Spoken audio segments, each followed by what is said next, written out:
I was standing in my bathroom on a Friday evening, shaving cream on my face, getting ready for dinner at my daughter Stephanie's house. My phone buzzed on the counter. A text from my lawyer Frank. "Call me immediately." My hand started shaking.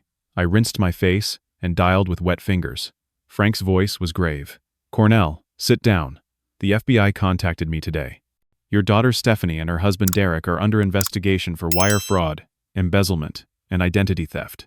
But Cornell, the worst part is, they used your name, your business, your identity for everything." The phone slipped from my hand and clattered against the tile floor. For a moment, I just stared at my reflection in the mirror, watching shaving cream drip down my chin.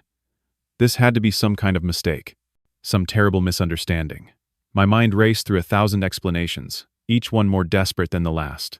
I picked up the phone. Frank was still talking, his voice tinny and distant. I caught fragments of what he was saying. Shell companies, fraudulent contracts, $3 million. All traced back to my old construction business license, my social security number, my name on documents I'd never seen. "Frank, stop," I finally managed to say. "This is insane. Stephanie wouldn't do this. She's a pharmaceutical sales rep. She's successful. Derek runs a legitimate consulting firm. They have 2 beautiful kids and a house in the suburbs. There's no way they're involved in anything illegal." Frank's sigh came through the phone heavy with something I couldn't quite identify. Pity, maybe, or dread. "Cornell, I know this is hard to hear. I've known Stephanie since she was a child, but the evidence the FBI shared with me is substantial. They've been building this case for months. They have documentation, financial records, email trails, and all of it points back to you." "Back to me? Frank, I retired 4 years ago. I sold the business. I've been living on my pension and Social Security. I haven't signed a contract or touched a construction project since 2021. "That's what we'll argue," Frank said. "But Cornell, you need to understand the severity of this situation. The FBI believes you've been operating a sophisticated fraud operation for years. They think you used your daughter and son-in-law as fronts while you pulled the strings. We need to meet first thing Monday morning to prepare a defense." I told Frank I'd call him back, and ended the conversation. My reflection stared back at me, an old man with half his face covered in shaving cream, looking confused and terrified. I was 67 years old. I'd built my construction company from nothing over 40 years. I'd raised 2 kids after immigrating to this country, with empty pockets and big dreams. I'd buried my wife Margaret 8 years ago, and somehow kept breathing through that grief. And now the FBI thought I was a criminal. But worse than that, so much worse, was what Frank had said about Stephanie. I refused to believe it. My daughter was there for me when Margaret died. She helped me through the darkest period of my life. She held my hand at the funeral. She came over every Sunday with the grandkids to make sure I wasn't drowning in loneliness. She helped me with the paperwork when I sold the business because the legal documents made my head spin. The business sale. Something nagged at me about that memory, but I couldn't grasp it. I wiped the remaining shaving cream off my face and looked at the clock. It was 5:30. I was supposed to be at Stephanie's by 6 o'clock for dinner. Frank had told me not to contact her, to wait until we could strategize, but I couldn't sit in my house for the entire weekend, knowing my daughter was accused of destroying my life. I needed to see her face. I needed to hear her tell me this was all a horrible mistake. I got in my old pickup truck and started the 45-minute drive to her neighborhood. The autumn sun was setting, painting the sky in shades of orange and purple. I'd driven this route hundreds of times over the years. Every turn was familiar. The highway exit, the winding suburban streets, with their perfect lawns and 2 car garages. The turn onto Stephanie's street, with its young oak trees planted in neat rows. My mind kept circling back through memories. Teaching Stephanie to ride a bicycle when she was 6, running behind her with my hand on the seat until she found her balance. Walking her down the aisle on her wedding day 12 years ago, trying not to cry as I placed her hand in Derek's. Holding my first grandchild, little Emma, in the hospital 8 years ago, and feeling like maybe, despite Margaret's death, life could still offer moments of pure joy. None of it made sense. The Stephanie I knew wouldn't hurt anyone, let alone orchestrate some massive fraud scheme. There had to be an explanation. I pulled into her driveway at 6:15. The house was a beautiful 2-story colonial, with white siding and black shutters. Derek's car wasn't there, just Stephanie's white SUV. Maybe that was better. I could talk to her alone, without Derek's corporate smoothness getting in the way. I rang the doorbell and heard footsteps inside. The door opened and Stephanie stood there in jeans and a sweater, her dark hair pulled back in a ponytail. She looked surprised to see me. "Dad? I thought you were coming at 6? You're early. I haven't even started the roast yet." Her smile seemed genuine, warm, the same smile I'd seen my whole life. "Stephanie, we need to talk. Can I come in?" Something flickered in her expression, too quick to read. "Of course. Is everything okay? You look upset." We walked into her kitchen, all granite countertops and stainless steel appliances. I sat at the island while she poured me a glass of water. My hands were shaking so badly I almost spilled it. "My lawyer called me today," I began, watching her face carefully. "He said the FBI contacted him. He said you and Derek are under investigation for fraud. He said you used my business, my identity, to commit crimes."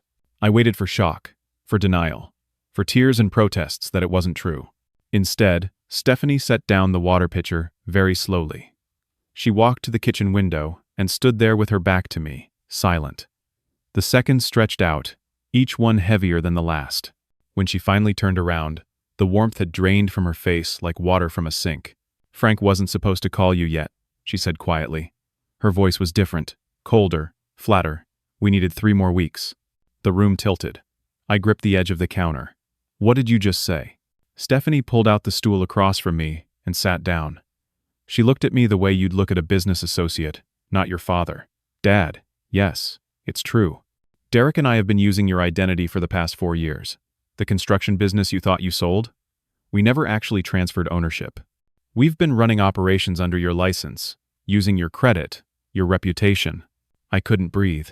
The words came out strangled. "Why? Why would you do this to me?" "Because you were useful." She said it so matter-of-factly, like explaining why she chose one brand of coffee over another. "Your business had perfect credit history. Your reputation in the construction industry opened doors. We've made millions, Dad. Millions you never would have made, just building houses and commercial spaces." "Stephanie, what are you saying? Do you understand what you've done? The FBI thinks I committed these crimes. Frank says I could go to prison for 15, 20 years. She shrugged.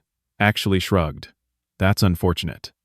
But Dad, I need you to understand something. I'm not going down for this. Everything points to you. Every contract, every signature, every bank account. You're the name on all of it. Your social security number. Your business license that was never properly transferred. As far as anyone can prove, you've been running a fraud operation, and we were just your employees." The betrayal hit me like a physical blow. "Stephanie, I'm your father. I raised you. I loved you. How can you sit there and talk about sending me to prison like it means nothing? It's not personal, Dad. It's just business. You should have been more careful with your identity protection. You should have read the paperwork more carefully when you sold the company. This is as much your fault as anyone's for being careless." I stood up, my chair scraping harshly against the floor. "I'm going to the police. I'm going to tell them everything. That you admitted this to me right now." Stephanie's laugh was sharp and humorless. "Go ahead. It's your word against mine. And I have 4 years of documentation showing you were actively running these operations. I have emails from your address, phone records from your number, text messages. Derek made sure of that. My lawyer is one of the best in the state." "Your lawyer?" "Frank is a small-town solo practitioner who handles wills and real estate closings. You really think you can win this fight?" The front door opened and Derek walked in, all confidence and expensive suit. "Cornell, good to see you, buddy." He dropped his briefcase on the counter and loosened his tie. "Stephanie told you the news?" "Nothing personal, Cornell. Just business. You should have been smarter with your identity protection." I looked between the two of them, my daughter and her husband, standing in their beautiful kitchen, casually discussing how they'd destroyed my life. Derek poured himself a glass of whiskey like he didn't have a care in the world. I walked toward the door, my legs feeling like they might give out. Stephanie's voice followed me. "Don't bother coming to Sunday dinners anymore, Dad. We're done pretending." I made it to my truck, got inside, and locked the doors. Then I just sat there, gripping the steering wheel, unable to process what had just happened. My daughter had just admitted to framing me for crimes that would send me to prison for the rest of my life. And she'd said it with all the emotion of someone discussing the weather. I don't remember driving home. I must have, because somehow I ended up in my driveway, but the journey was a complete blank. I sat in my truck in the darkness, the engine ticking as it cooled, and tried to make sense of what had just happened. Finally, I went inside and called Frank. It was after 8 o'clock, on a Friday night. But this couldn't wait. He answered on the second ring. "Cornell? What's wrong?" I went to see Stephanie. Frank, she admitted everything. She said they've been using my business and my identity for 4 years. She said they never actually sold the company, that it was all a setup.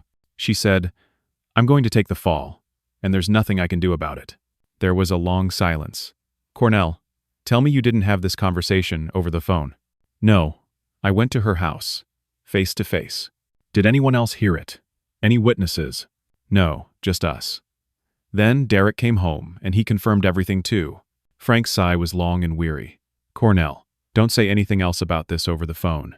Come to my office first thing tomorrow morning, 8 o'clock. We need to figure out how to approach this." I barely slept that night. Every time I closed my eyes, I saw Stephanie's cold face as she told me I was useful. I got up a dozen times to pace my small house, looking at family photos on the walls. Pictures of Stephanie as a smiling toddler, her high school graduation, her wedding day. With each photo, I tried to find some hint of the person I'd seen tonight, but all I saw was my little girl. Had she always been capable of this? Had Margaret seen something I missed?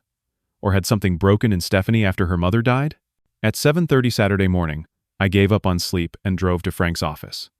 He was already there, looking like he'd slept as badly as I had. His desk was covered with papers, file folders, legal pads covered in notes. "Coffee?" he offered. I shook my head. My stomach couldn't handle anything. Frank spread documents across the desk. "Cornell, this is worse than I initially thought. The FBI has been building this case for 6 months. Look at this." He pushed papers toward me. "Here's a contract from 2 years ago with your signature, agreeing to build a commercial complex in Ohio. Here's the bank records, showing you received $2 million in payments. Here's email correspondence from your email address discussing the project. But I never saw any of this. I've never been to Ohio. I didn't sign anything." "I believe you," Frank said. "But proving it is another matter. The signature looks authentic. The emails came from your account. The phone calls were made from your number. Someone went to extraordinary lengths to make this look legitimate." "Derek," I said. "Stephanie said he made sure of it. He must have access to my email, my phone records, everything." Frank nodded slowly.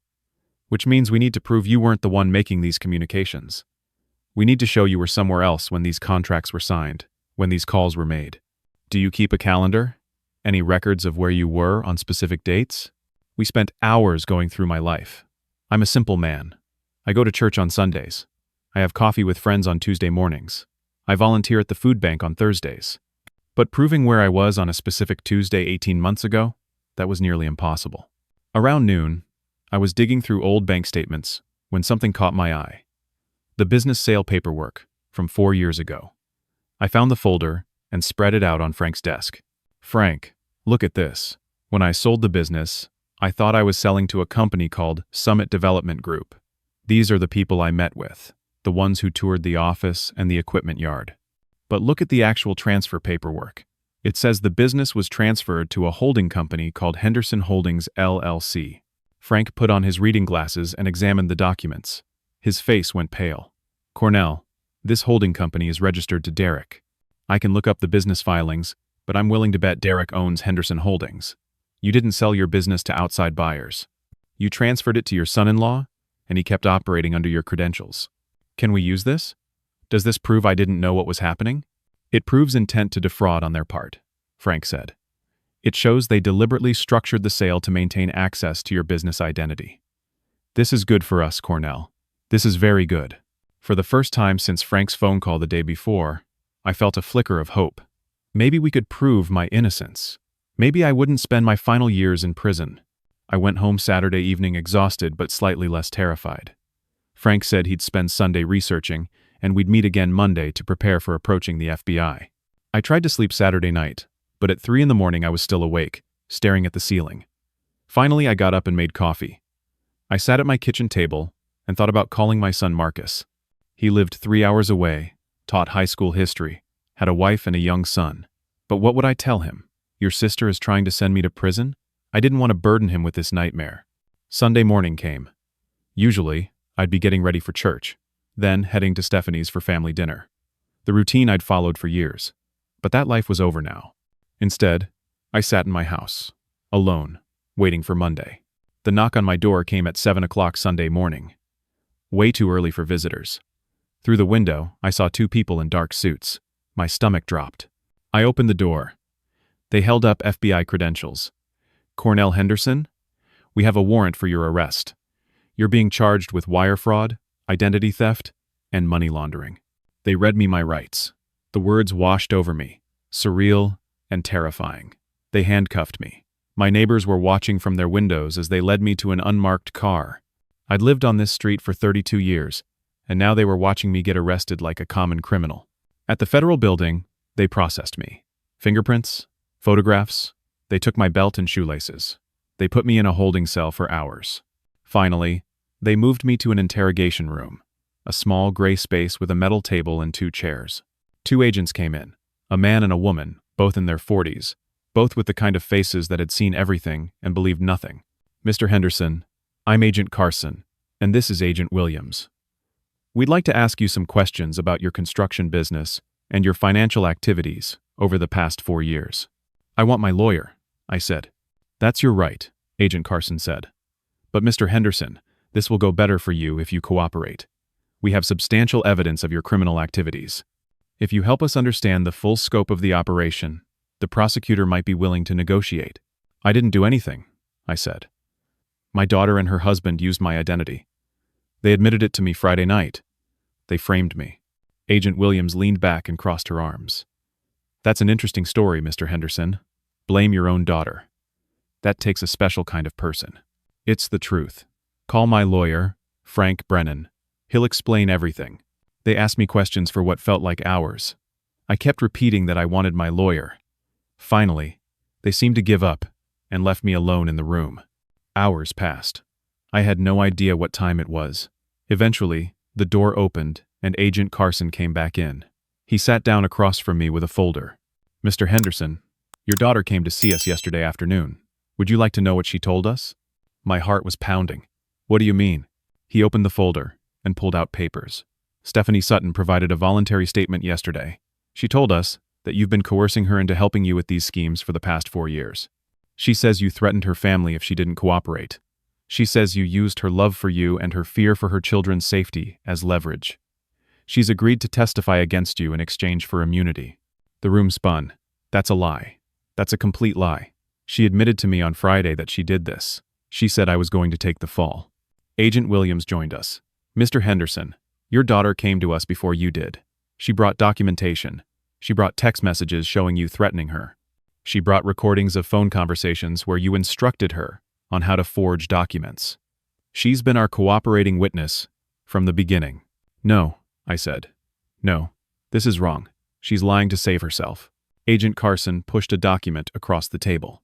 It was a sworn statement from Stephanie, 5 pages long, describing in detail how her father, Cornell Henderson, had been running a criminal operation for years. How he'd forced her to participate by threatening to hurt her children. How she'd lived in fear of him but finally found the courage to come forward. Every word was a lie. But it was all there, signed and notarized, my daughter's testimony that would send me to prison. They kept me in custody until late Sunday night. Frank finally got me released on bond, but it took hours. When we finally walked out of the federal building, it was nearly midnight. "Cornell," Frank said as we stood in the parking lot, "your daughter has made this much harder. The FBI believes her. They think you're a manipulative criminal who used your own child. This changes everything." I got into Frank's car and he drove me home. I felt like I was underwater, drowning, unable to surface. "What do I do now?" I asked. "We fight," Frank said. "But Cornell, I need you to understand how serious this is. With Stephanie's testimony, the prosecution has a very strong case. We need to find evidence that contradicts her story. And we need to find it fast." Monday morning, I woke up to find my face on the front page of the local paper. The headline read, "Local businessman arrested in multi-million-dollar fraud scheme." The article described me as the mastermind of a sophisticated criminal operation. It mentioned my daughter's cooperation with authorities.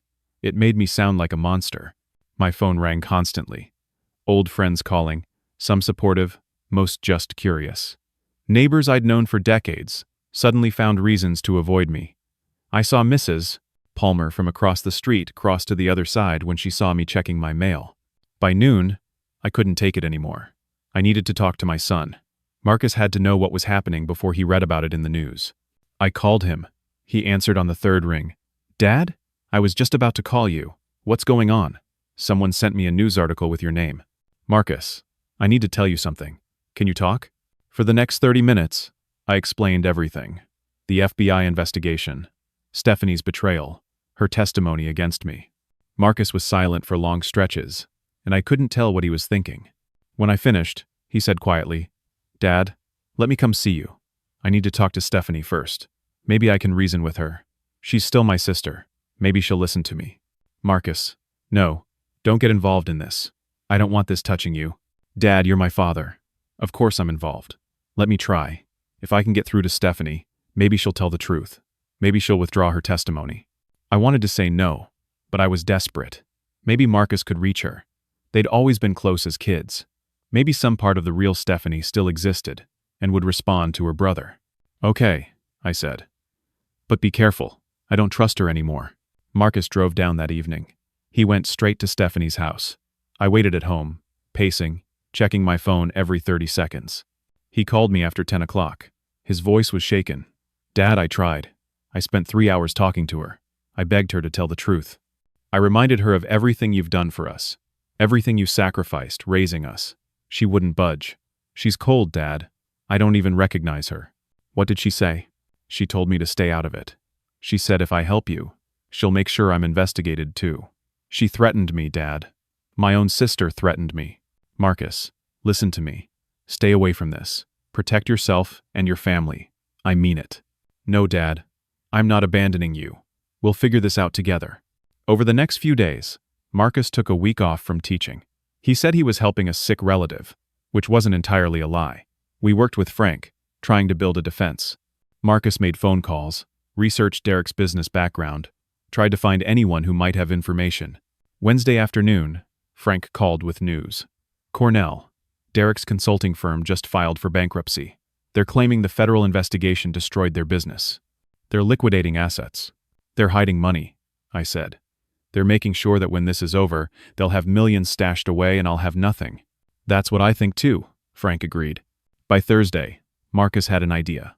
Dad, what if we talk to some of Derek's business associates? Someone must know something. Maybe someone will be willing to testify that Derek was behind this. Frank thought it was risky, but we were running out of options. Marcus started making calls, pretending to be a potential client interested in Derek's consulting work. He scheduled meetings with 3 different people who'd worked with Derek. Marcus recorded the conversations with Frank's guidance on making sure it was legal. He met with a business broker who'd worked with Derek on property deals. He met with a contractor who'd done work on some of the fraudulent projects. He met with a financial advisor who'd helped Derek set up offshore accounts. Each conversation gave us small pieces of information. Derek had been bragging to people about his success. The contractor mentioned Derek once joked about having a silent partner who didn't know he was a partner. The financial advisor said Derek had mentioned using someone else's credentials to avoid scrutiny. But nothing was concrete enough. No one had hard evidence. No one was willing to go on record. Then, Marcus found Tony. Tony Rizzo had been Derek's business partner 2 years ago. They'd had a falling out over money, and Tony left the partnership angry. Marcus tracked him down through LinkedIn. Marcus called me Friday afternoon, excited. Dad, I found someone. His name is Tony. He used to work with Derek. He says Derek admitted the whole scheme to him. He says Derek bragged about using your identity. He says he has text messages, emails, everything, and he's willing to testify. For the first time in 2 weeks, I felt hope surge through me. Are you serious? He has proof? He says he does. He wants to meet with us tomorrow. He's bitter about how Derek treated him and he wants revenge. Dad, this could be it. This could prove your innocence. Frank, Marcus, Tony, and I were supposed to meet Saturday morning at 10 o'clock at Frank's office. I barely slept Friday night, but for once it was from anticipation instead of dread. Maybe this nightmare was about to end.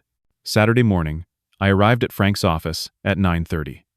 Frank was already there, looking hopeful for the first time since this began. We waited for Marcus and Tony. 9:45, 9:50, 10 o'clock. No Marcus. I tried calling. It went straight to voicemail. I called again, and again. Nothing. By 10:30, Frank was making calls. By 11, he'd found out what happened. FBI agents had gone to Marcus's house at 7 o'clock that morning with a warrant. They arrested him for obstruction of justice and witness tampering. My son was in custody because he'd tried to help me. Frank got the details by noon. Tony Rizzo had filed a complaint, claiming Marcus had threatened him and tried to bribe him to give false testimony against Derek. Tony had recordings of his conversations with Marcus, where Marcus supposedly said things that could be interpreted as threats or bribery attempts. It was a setup, Frank said grimly. Tony works for Derek. Or with Derek. The whole thing was a trap. They knew Marcus would try to help you, so they created a situation to arrest him. My phone rang. I looked at the screen. Stephanie, I answered, my hand shaking. Her voice was smooth, almost pleasant. Dad, I heard about Marcus. That's unfortunate. Tell him to stop helping you, and maybe Derek will convince Tony to drop the charges. But if you keep fighting, if Marcus keeps interfering, your son goes to prison too. 5 years minimum for obstruction. Is that what you want? You do that to your own brother? Stephanie, he's your family. He made his choice when he sided with you. This is your last warning, Dad. Take whatever plea deal they offer you.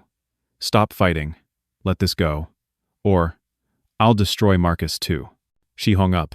I looked at Frank. She's going to destroy Marcus unless I plead guilty. Frank's face was grave. Cornell, we need to think about this carefully. Your son's freedom might depend on how we proceed. They kept Marcus in custody until Monday. Frank worked his connections, called in favors, and finally got him released on bond. Marcus came to my house looking shaken and scared in a way I'd never seen before. My son, who'd always been so steady and confident, was terrified. We sat in my living room. Marcus's hands were shaking. Dad, I spent 2 nights in a cell. They kept telling me I was going to prison. They kept showing me evidence that made it look like I was bribing and threatening people. I could lose my teaching license, my career, everything. Marcus, I'm so sorry. I never wanted this to touch you. You need to walk away now. Please, save yourself. No. His voice was firm, despite his fear. I'm not letting Stephanie do this to you, to us. There has to be a way to stop her. But neither of us could see what that way was. Frank came by Monday evening with grim news. The trial date is set. 8 weeks from now. Cornell, the prosecution has an incredibly strong case. Your daughter's testimony, all the documentation, the financial records. Unless we find solid evidence that Derek orchestrated this, and you weren't involved, you're looking at 15 to 20 years in federal prison. After Frank left, I couldn't sleep. I kept thinking there had to be something, some crack, in their perfect scheme. I started researching Derek online, looking at everything I could find. His social media showed the perfect life. Family photos, charity events, business success. But then I noticed something. In the background of some photos, there were people who didn't fit, rough-looking men. In one photo from a restaurant, I recognized a face. I zoomed in. The man had a scar running down his left cheek. I kept searching. In another photo from a different event, I saw the same man. And another man, thick-necked and cold-eyed, who appeared in 3 different photos over 2 years. Derek was connected to people who looked like criminals. Over the next few days, I became obsessed. I followed Derek from a distance, careful not to violate my bond conditions. I watched where he went, who he met with. Thursday afternoon, I saw him at a downtown restaurant meeting with a man in an expensive suit. I took photos from across the street with my phone. I showed the photos to Frank on Friday. He went pale. Cornell, that's Vincent Calabrese. He's connected to the Marino crime family. He's been under investigation for years, for loan sharking, extortion, money laundering. What would Derek be doing meeting with a mobster? Frank's hands were shaking as he held the photos. Cornell, if Derek has mob connections, this makes sense. This explains how he got so sophisticated with the fraud operation. He wasn't just committing fraud. He was laundering money for organized crime. Your business was a front for the mob. The realization hit me like a truck. I wasn't just fighting my daughter and son-in-law. I was up against the mafia. Frank, we have to go to the FBI with this. This proves Derek is the criminal, not me. But Frank looked terrified. Cornell, if the mob is involved, this becomes about witness protection, federal marshals, your life being in danger. And even if we go to the FBI, they won't necessarily believe you. You're the accused criminal, trying to deflect blame. That night, I couldn't eat. I couldn't think straight. If the mob was involved, then Stephanie was deeper in this than I'd imagined. My daughter wasn't just a con artist. She was working with organized crime. Wednesday evening, 11 o'clock, my doorbell rang. I looked through the peephole and saw two large men in dark suits. My blood ran cold. I thought about not answering, but something told me that would make things worse. I opened the door. They were polite, almost friendly, but there was menace under the surface. "Mr. Henderson, we're friends of Derek's. He asked us to deliver a message. Stop looking into his business. Stop following him. Your daughter's safety, your grandchildren's safety, depends on you letting this go." One of them stepped closer. "We know Marcus was just released. We know where he lives, where he works, where he takes his son to school. We know where your grandchildren go to school. Derek would hate for anything to happen to these kids. But accidents happen when people don't listen to good advice." They left. I stood in my doorway, shaking, and locked every lock. Then I checked every window. I was terrified. I called Frank at midnight. I told him about the visit. Frank was silent for a long time, then said, "Cornell, I think you need to consider taking a plea deal. This has gone beyond fraud. These people kill witnesses. They make problems disappear. I don't want you to disappear. So I should just plead guilty to crimes I didn't commit? Let my daughter win? Let her walk away while I rot in prison? I want you to stay alive, Cornell. That's what I want." I couldn't sleep. I paced my house until dawn, agonizing. Could I really let Stephanie destroy me to keep everyone safe? Could I live with myself if I gave up? Thursday morning, I turned on the television to distract myself. The local news was on. Breaking story. Tony Rizzo, the man who'd set up Marcus, had been found dead in his apartment. Single gunshot wound to the head. Police were investigating it as an apparent suicide. But I knew it wasn't suicide. Derek had Tony killed because Tony knew too much.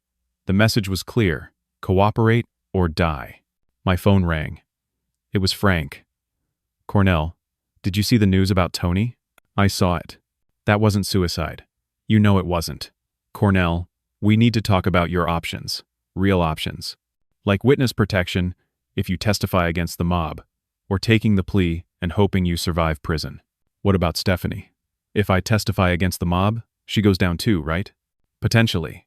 If we can prove she knew about the mob connections and participated knowingly. But Cornell, if you testify, Derek will make sure you don't make it to trial. These people don't let witnesses survive." I hung up and sat in my living room, staring at the wall. My daughter had gotten me into a situation where every choice led to destruction. Fight and get killed. Surrender and go to prison for crimes I didn't commit. There was no good option. Friday afternoon, I met with Frank and a federal prosecutor named Angela Stone. She was in her 40s, sharp-eyed, all business. She laid out the situation with brutal clarity. "Mr. Henderson, we believe Derek Sutton has connections to the Marino crime family. If you're willing to cooperate, testify about Derek's operations and his mob connections, we can offer you a deal. Reduced sentence, witness protection, for you and your immediate family." "What kind of reduced sentence?" 3 to 5 years. Then new identity, relocation, protection. And Stephanie? Angela's face was hard. "Your daughter would still get immunity for testifying against you on the original fraud charges. Derek would be prosecuted for the organized crime connection, but Stephanie walks free. As far as we can prove, Derek kept her insulated from the mob angle. She's a witness, not a target." I felt rage building. So my daughter destroys my life, testifies against me, helps send me to prison, and she faces 0 consequences? Your daughter didn't kill anyone, Mr. Henderson. She didn't work directly with organized crime as far as we can document. She's cooperating. That's how this works. After Angela left, Frank looked at me with sympathy. "Cornell, 5 years in minimum security is better than 15 in maximum, and you'd be alive. You'd survive. Take the deal." But everything in me rebelled against it. I'd worked my whole life, built a business with my own hands, raised my kids right, honored my wife's memory. And now I was supposed to plead guilty to crimes I didn't commit just to survive? Let Stephanie win? Abandon my identity? And disappear? "I need time to think," I told Frank. I had until Monday to decide. The weekend was torture. Saturday, I drove past Stephanie's house from a distance. I saw her in the yard with my grandchildren, Emma and little Jacob. She was laughing, playing, acting like she hadn't destroyed multiple lives. She looked so normal, so innocent. Sunday, I visited Margaret's grave. I hadn't been there in months. I sat on the grass next to her headstone, and talked to her like she could hear me. Margaret, I don't know what to do. Our daughter has become someone I don't recognize. She's willing to let me die in prison. She's threatened Marcus. She's working with mobsters. How did this happen? How did we raise someone capable of this? Did you see something I missed? Was she always like this and I was too blind to notice? The autumn wind rustled through the cemetery trees. I stayed there for 2 hours, hoping for some sign, some answer. But there was nothing. Sunday afternoon, Marcus came to my house. We sat on the porch. His wife Patricia had called, begging him to stay away from this situation, to think of their son. But Marcus came anyway. Dad, take the deal. 5 years. I can wait 5 years. Then we'll be together again, somewhere new. You, me, Patricia, and your grandson. We'll start over. Marcus, if I take this deal, I'm pleading guilty. I'm admitting to crimes I didn't commit. That follows me forever. And Stephanie gets away with everything. But you'll be alive, Dad. That's what matters. Please. I couldn't give him an answer. That night, I couldn't sleep again. I was sitting in my kitchen at 1 a.m. when I heard a soft knock at my back door. My heart jumped into my throat. Was it the mob? Had they come to make sure I took the deal the permanent way? I approached the door carefully. Another soft knock. A whispered voice. Cornell, it's me. Let me in. Please. I recognized the voice. Stephanie. I unlocked the door, and she slipped inside, wearing a dark hoodie, looking terrified and desperate. She locked the door behind her with shaking hands. Dad, I need help. Derek doesn't know I'm here. I have maybe an hour before he notices I'm gone. She sat at my kitchen table and started crying. The cold facade crumbled completely. Dad, I'm so sorry. I'm so sorry for everything. I stood there, not knowing what to believe. Was this real, or another manipulation? Derek started the fraud scheme 5 years ago, she said through tears. Before I even knew what it was, by the time I realized how deep it went, I was already implicated. He told me if I didn't cooperate, he'd make sure I took the fall alone and I'd never see my children again. He has files on me, Dad. Insurance policies, he calls them. Evidence that makes it look like I masterminded everything. I've been trapped. She showed me her phone. Text messages from Derek. Threatening, controlling, photos of documents. When you started investigating with Marcus, Derek panicked. He made me go to the FBI. Made me give that statement painting you as the criminal. I had no choice. Stephanie, how can I believe you? After everything you've said and done?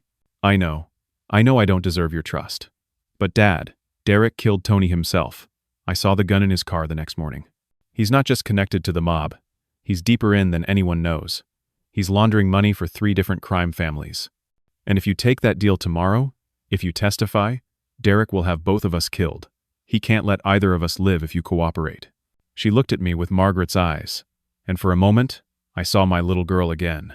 Derek didn't insulate me from the mob like the FBI thinks. He made me the connection. His meetings with Vincent? I arranged half of them. I carried money. I was the friendly face that made the deals seem legitimate. I'm not innocent, Dad. I'm in as deep as he is. And if he goes down, I go down. So he'll never let it get that far. He'll kill us first. What are you asking me to do, Stephanie? Don't take the deal. Don't testify. Just take the plea on the original charges. Do the 15 years. I'll make sure you're protected inside. I have connections now, Dad. I can keep you safe in prison. But if you become a witness, we're all dead. You, me, Marcus, maybe even the kids. I stared at her. My daughter wasn't asking for forgiveness or offering to fix what she'd broken. She was asking me to sacrifice myself to save her from the consequences of her choices. Get out of my house, I said quietly. Dad, please. You don't understand what Derek is capable of. I said, get out. You made your choices. Now I'll make mine. Her face hardened again, the mask sliding back into place. You're killing us both, Dad. I tried. She stood and walked to the back door. When they find our bodies, remember I warned you. She left, disappearing into the night. I sat in my kitchen until dawn, until the sky turned gray, and then pink. I had 2 hours, until I had to give Angela my answer. Did I take the 15-year plea and protect my daughter, despite everything? Did I take the 5-year deal with witness protection, testifying against Derek, and likely signing death warrants for myself and Stephanie? Or was there some third option I couldn't see? I was trapped. Every path led to destruction. Monday morning, 8 o'clock. I sat in Frank's office, exhausted beyond measure. Frank and Angela Stone were waiting for my decision. I opened my mouth to say I'd take the 15-year plea, just to make it all end. But before I could speak, Frank's secretary burst in, breathless. "There's a woman here. She says she must speak to Cornell immediately. She says it's life or death." Frank looked annoyed. "We're in the middle of something critical here. She won't leave. She's terrified. Please, just see her." Something in my gut told me to listen. "Let her in." A woman in her 30s entered, clutching a folder to her chest with white-knuckled hands. She was shaking, her eyes darting around like she expected someone to attack her. "Are you Cornell Henderson?" she asked. "I am. Who are you?" "My name is Rachel Torres. I was Derek Sutton's administrative assistant for the past 2 years. I quit last week after Tony died. I can't stay silent anymore." Angela sat forward. "Miss Torres, what do you know about Tony Rizzo's death?" "It wasn't suicide. Derek killed him. I don't have proof of that specifically, but I know what Derek is capable of. And I know what he did to Mr. Henderson. I have proof." She set the folder on Frank's desk and opened it. I managed Derek's schedule, his files, his communications. I saw everything. I made copies before I quit, because I knew he'd destroy evidence. I have emails between Derek and Stephanie from 5 years ago, planning how to use Cornell's business. I have text messages about forging Cornell's signature. I have audio recordings of Derek on the phone with Vincent Calabrese discussing the fraud operation. I have bank records showing Derek paying off false witnesses. Everything. Cornell Henderson is innocent, and I can prove it. Angela grabbed the documents, her eyes growing wider as she flipped through them. Frank leaned over her shoulder, reading. I sat frozen, afraid to hope. "Why didn't you come forward sooner?" Angela asked. Rachel's voice shook. I was scared. Derek threatened me when I gave my notice. He said if I ever talked, I'd end up like Tony. But I can't let an innocent man go to prison. I have 2 kids. I need them to grow up knowing their mother did the right thing, even when it was hard. Angela was already on her phone, calling her office. "Get a team to my location immediately. We need to pick up Derek Sutton right now." She looked at me. "Mr. Henderson, with this evidence, we don't need your testimony against the mob. We have enough to prosecute Derek for the fraud independent of the organized crime investigation. All charges against you are being dropped." I couldn't process it. "It's over? Just like that?" "Just like that. You're free." I stood up and walked to Rachel. "This stranger who just saved my life. Thank you. Thank you doesn't even begin to cover it, but thank you." She was crying. "I'm sorry I didn't come forward sooner. I'm sorry you had to go through all this." Angela was arranging Rachel's immediate placement in witness protection. "Miss Torres, you did the right thing. We'll keep you and your children safe." Then, Angela's phone rang. She answered, listened, and her face went pale. "There's been an incident. Agents went to arrest Derek at his office an hour ago. He pulled a gun. He's barricaded himself inside with 3 people. He's demanded to speak to Stephanie. Vincent Calabrese was meeting with him and is one of the hostages." We rushed to the Federal Building's command center. Monitors showed live feeds from Derek's office building downtown. SWAT teams were in position. Helicopters overhead. Through the windows, you could see Derek pacing, a gun in his hand. A negotiator was on the phone with him. Derek's voice came through speakers, hysterical and raging. "I want my wife here now. This was all Stephanie's idea. She set me up. I'm not going down alone. Bring her here or I start shooting." My blood ran cold. Was Derek lying to save himself? Or telling the truth? Angela made rapid calls. Agents brought Stephanie to the command center within 30 minutes. She arrived calm, collected, her lawyer beside her. When she saw me, her face betrayed nothing. Derek's rants continued over the speakers. "Stephanie planned everything. She's the one with the mob connections. She brought me into this. Her college boyfriend was Vincent's nephew. She knew these people for years before we even met." Angela's team was already digging. Within minutes, they confirmed it. Stephanie had dated Vincent's nephew, Anthony Marino, for 2 years in college. That's how the mob connection started. Angela turned to Stephanie. "Is this true? Did you know Vincent Calabrese before your marriage?" Stephanie's lawyer started to object, but Stephanie held up her hand. "I knew Anthony Marino in college. We dated briefly. I met his uncle Vincent once or twice. That was over 15 years ago. It has nothing to do with this situation. My husband is unstable and trying to blame me for his crimes." But Angela wasn't buying it anymore. "Keep digging," she told her team. On the screens, Derek saw Stephanie through a video feed the negotiators showed him. He went berserk. You think you're so smart. Tell them about the offshore accounts in your name. Tell them about the safety deposit box. Tell them who really killed Tony. It was you. You pulled the trigger." Stephanie's face remained neutral, but I saw it just for a second, fear flickering in her eyes. Angela's team worked frantically. Agents pulled Stephanie's financial records, going back years. They found offshore accounts in her maiden name, opened 8 years ago, right after Margaret died. $23 million. They found a safety deposit box registered to Stephanie at a downtown bank. Within 2 hours, agents had opened the box with a warrant. Inside were burner phones, forged documents, detailed records of communications with Vincent Calabrese, and a gun. Ballistics would later match it to the bullet that killed Tony Rizzo. Angela turned to Stephanie. "Stephanie Henderson Sutton, you're under arrest for fraud, racketeering, conspiracy, and murder." She read Stephanie her rights while her lawyer protested. Stephanie's mask finally cracked. As they handcuffed her, she looked at me with pure hatred. "This is your fault. All of this is your fault. You couldn't just take the fall like you were supposed to." They led her away. On the monitors, when Derek was told Stephanie had been arrested, he broke down completely. He released the hostages and surrendered, sobbing. Over the next several hours, Angela and her team pieced together the full truth. Stephanie had gotten deep in gambling debt 8 years ago, shortly before Margaret died. She'd reached out to Anthony Marino, who brought her to his uncle Vincent. The mob gave her a loan and pulled her into the organization. She became useful because of her legitimate background. She could move money, arrange meetings, be the respectable face of dirty business. When Margaret died, and I was vulnerable, grieving, not paying attention, Stephanie saw an opportunity. She recruited Derek after they married. They used my business as a front for laundering mob money. The construction projects, the shell companies, the complex financial web, it was all about cleaning organized crime profits. I was the perfect fall guy, an old man who wouldn't see it coming. She'd planned it for years. Let me take the fall, play the grieving daughter, and disappear with millions. I sat in the command center, watching my daughter get loaded into a federal transport vehicle, and felt nothing. Not anger, not sadness, not even relief. Just a hollow emptiness where my daughter used to be. Frank put his hand on my shoulder. "Cornell, it's over. You're free. Your name will be cleared." Marcus arrived an hour later. They'd called him as soon as the charges were dropped. He ran to me, and we held each other, both crying. My son. My good son who'd never stopped believing in me, who'd risked everything to help me. "It's over, Dad," Marcus kept saying. "It's really over." But I didn't feel like it was over. Legally, yes. The nightmare of prison was gone. But my daughter was a murderer, a mob associate, a monster wearing my little girl's face. How do you recover from that? 6 months later, I sat on my porch on a cool April evening, watching the sun set over my neighborhood. The legal aftermath had taken months to fully resolve.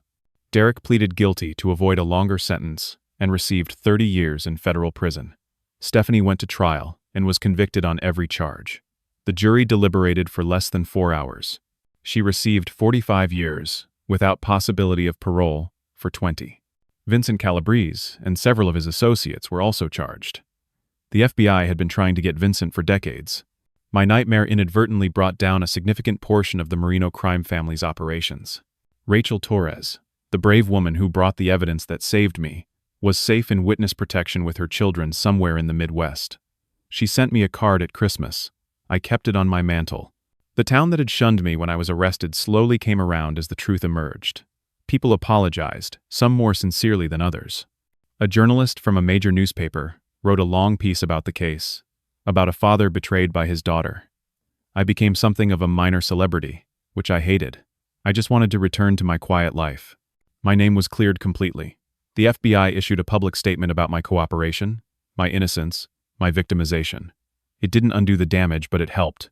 Marcus and I grew closer than we'd ever been. He brought his family to visit every Sunday now. His wife, Patricia, who I'd always liked, treated me with warmth and kindness.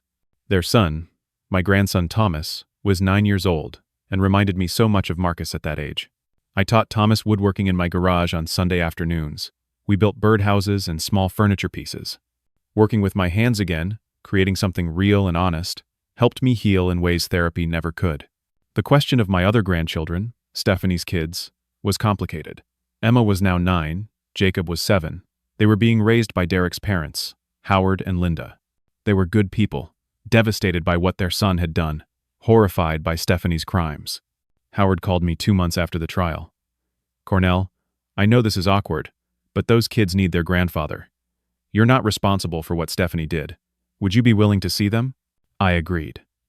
We started slowly, supervised visits at a park. The children had been told simplified versions of the truth, age-appropriate explanations. Their parents had made very bad choices and had to face consequences. They were confused and hurting. I saw them once a month now. I tried to show them that they weren't defined by their parents' crimes, that they could still have love, stability, a future. It was painful every time, seeing Stephanie's face and Emma's smile. But I did it anyway because they were innocent. 3 months into her sentence, Stephanie wrote me a letter. I almost threw it away unopened, but Marcus convinced me to read it. The letter was strange, disjointed, part apology, part justification. She wrote that she'd gotten addicted to the thrill of the schemes, the power of manipulating people, the rush of getting away with it. She claimed she'd never meant for it to go so far, that it spiraled out of control. But I knew that was a lie. Every step had been calculated. Every betrayal had been planned. She'd looked me in the eye and told me I was useful, nothing more. She'd been willing to let me die in prison. She'd threatened her own brother. She'd killed a man. I wrote back once. A single page. I told her I forgave her, not for her sake but for my own. I couldn't carry hatred for my daughter for the rest of my life. It would poison everything I had left. But I also told her I would never visit, never accept her calls, never have a relationship with her again. Forgiveness didn't mean reconciliation. Some betrayals cut too deep to heal. Frank, my lawyer who'd become one of my closest friends, retired from practicing law after the case. He said it had taken too much out of him, made him question too much about human nature. We met for coffee every Tuesday morning at the diner on Main Street. We talked about fishing, about his grandchildren, about old memories from before the nightmare began. One Tuesday in March, Frank said something I kept thinking about. "Cornell, what your daughter did to you would have broken most men. The fact that you're still standing, still kind, still able to love Marcus and those grandkids, that's remarkable. A lot of people would have become bitter, angry, unable to trust anyone.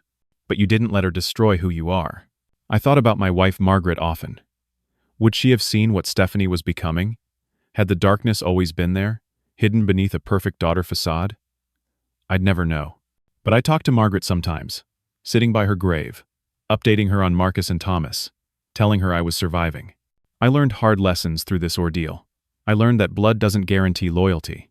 That family is built on love, trust, and character, not just genetics. Marcus had those qualities. He'd risked everything for me. Stephanie never had them. Not really. I learned that the deepest pain comes from those closest to you, but so does the deepest joy. I learned that justice sometimes prevails, though healing takes longer than vindication. I learned you can forgive without forgetting, love without trusting, survive without becoming bitter. One evening, Thomas asked me a question while we were sanding a bookshelf in the garage. "Grandpa, how do you know who to trust?" I thought carefully before answering. It was important to get this right. You trust people by their actions over time, not their words. You watch how they treat others when there's nothing to gain.